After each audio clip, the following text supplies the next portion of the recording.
The Ellis County Sheriff's Department says a robbery suspect has died after an officer-involved shooting that happened late last week.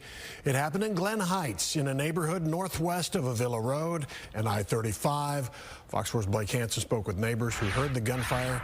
Blake's in Glen Heights tonight. Blake. Yes, Steve, Texas Rangers are heading up the investigation into the shooting in Glen Heights, but it wasn't until today that the Ellis County Sheriff's Office, which is investigating the robbery aspect of it, revealed that a suspect was not only shot, but had died. Broad daylight's crazy. In the middle of the afternoon Friday, folks on Sunburst Drive in Glen Heights got the sense something was up. I was on a management call and overheard the gunshots, and the first time I ignored it. The second time I heard like single shots, and then the second round sounded like machine gun shots.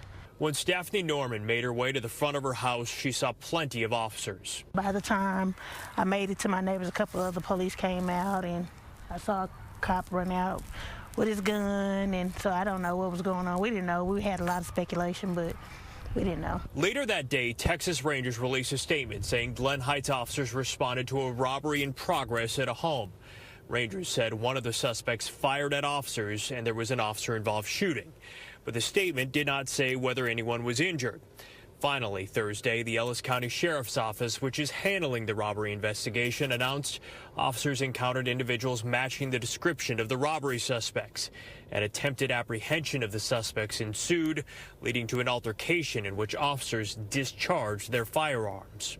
So whenever you involve the Texas Rangers or DPS, they are very quiet about the work that they do, right? And that's a good thing. That's not necessarily bad, right there. Dr. Alex Del Carmen is a criminologist who helps train law enforcement.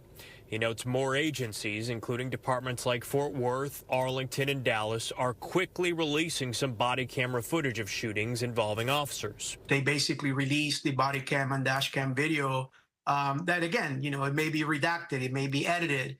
But they understand that there's a balance between what the community wants to know and is entitled to know and the due process that either the officer or an individual involved in the should be given. For now, neighbors like Norman are less concerned about all the details, more caught off guard something so serious could happen on her street. This neighborhood is really, really quiet, and usually the only thing you hear are the kids, like when they get off the school bus and stuff like that.